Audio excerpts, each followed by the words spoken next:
O tema que nós vamos trabalhar no programa de hoje, que eu tenho a impressão, como eu estava dizendo, que talvez você já se deparou alguma vez na sua vida com essa sensação, nós vamos falar sobre a preguiça.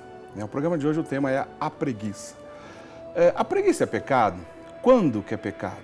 De que maneira a gente pode perceber que há uma ação pecaminosa, na preguiça? Você já parou para pensar isso na sua vida? Puxa vida, eu estou com uma preguiça hoje, Então, o programa Eclésia de hoje é dedicado a esse assunto. Vamos tentar entender. O Padre Wander vai nos ajudar a entender em que ocasião que a preguiça é pecado e por aí a gente vai desenrolar a conversa.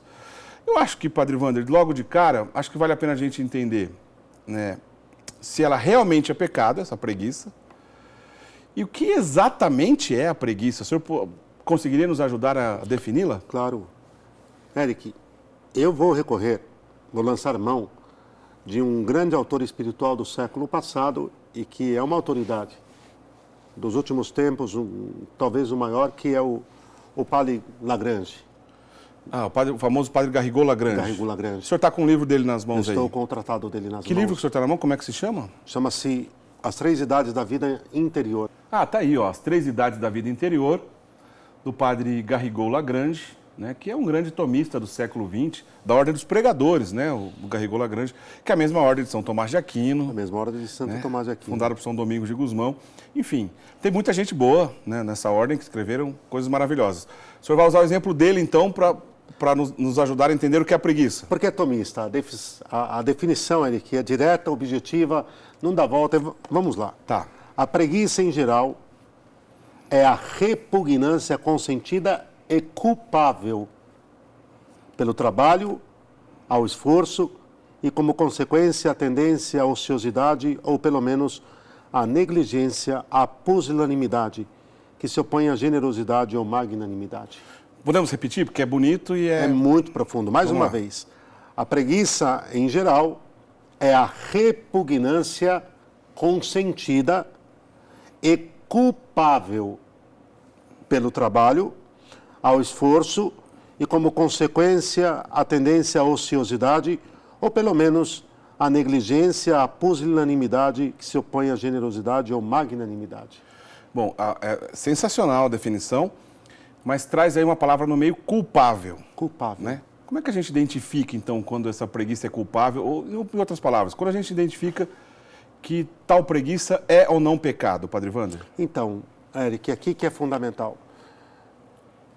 Quando é que nós podemos falar que a preguiça é pecado? E não é só um pecado venial. É que a preguiça pode chegar a ser um pecado grave. Pode ser um pecado grave. E quando é que ela é um pecado grave? Quando ela leva à negligência, quando ela leva a negligenciarmos mesmo, a abdicarmos daquilo que são os nossos deveres. Bom, uma coisa é aquela preguiça anímica, física, uma meia moleza física de um dia que você levanta, que não está muito bem, o seu organismo está com uma resposta menor, e aí você está com preguiça de fazer alguma coisa prática, precisa fazer um determinado trabalho, precisa levar uma coisa ali para consertar, ou no correio, e eu estou com preguiça, mas é uma coisa meio que, é uma coisa que é anímica. Agora, quando é que ela se torna um pecado? Quando ela chega ao ponto de deixar de lado os deveres, os graves deveres inerentes às nossas responsabilidades, ao nosso estado de vida, e essencialmente, Eric, aliás, primazmente, não essencialmente, os nossos deveres religiosos. Então, por exemplo, a preguiça pode chegar a um pecado mortal quando ela nos impede de ir à Santa Missa no domingo. Eu não vou à missa hoje porque eu estou com preguiça, mas o que isso significa? Que sua alma encolheu. É que há aqui, primeiramente, o esvaziamento de uma força espiritual em nós. Quando é que a preguiça começa a tomar conta, Eric? Quando nós vamos rejeitando toda forma de esforço, toda forma de sacrifício, toda forma de compromisso, de entrega generosa ao Senhor. Disso deriva que nós vamos encolhendo. Eu vou usar uma comparação muito simples. Eric, quando eu não exercito o corpo, a musculatura vai diminuindo. A tal ponto que pode chegar a um quadro drástico de atrofia, não? Certo. Não precisa entender de medicina nem de fisioterapia para saber disso. Quando não caminho, eu vou entrevando. Da mesma forma, quando eu não exercito o sacrifício, quando eu não exercito a renúncia, quando eu não exercito a entrega, eu vou me encolhendo. O Lagrange continua, quando ela leva a omitir sem razão atos religiosos de menor importância, o pecado é apenas venial. Mas se não se luta contra esta negligência, ela não tarda a se agravar e nos deixar em verdadeiro estado de tibieza ou de relaxamento espiritual. Ou seja, uma omissãozinha aqui, hoje, aqui em relação aos deveres religiosos mesmo. Hoje eu não rezei o meu terço, ou eu não fiz o meu exame de consciência, Eric, ou eu não fiz a minha leitura do Evangelho. Vou começando a consentir em preguiças pontuais, o que vai me colocar paulatinamente no estado de preguiça enquanto vício. E aí, vejam, uma coisa é aquela coisa anímica. Quando eu vou negligenciando, quando eu vou permitindo que esse encolhimento vá recebendo da minha parte uma conivência, Eric, deixa o estado de, até mesmo de venialidade, e passa a ser grave. Então, vamos entrar nessa questão, então, Padre Wander, da gente correr, porque já que a gente está aqui no programa de catequese, não custa nada a gente voltar a um assunto de catequese tão simples como esse. Vamos lá. Mas, qual é a diferença na prática entre um pecado venial e um pecado grave? Ótimo. Eric, qual a diferença essencial? É que o pecado venial, ele vai fragilizando, ele vai esfriando a caridade de Deus em nós. Certo. O amor de Deus em nós. O pecado grave mata o amor. O pecado grave significa o decreto pessoal, a aceitação pessoal de uma clara oposição a Deus, em não querer cumprir aquilo que Ele me pede. O pecado, quais são os 7 pecados capitais? Vamos recapitular um pouquinho? Claro.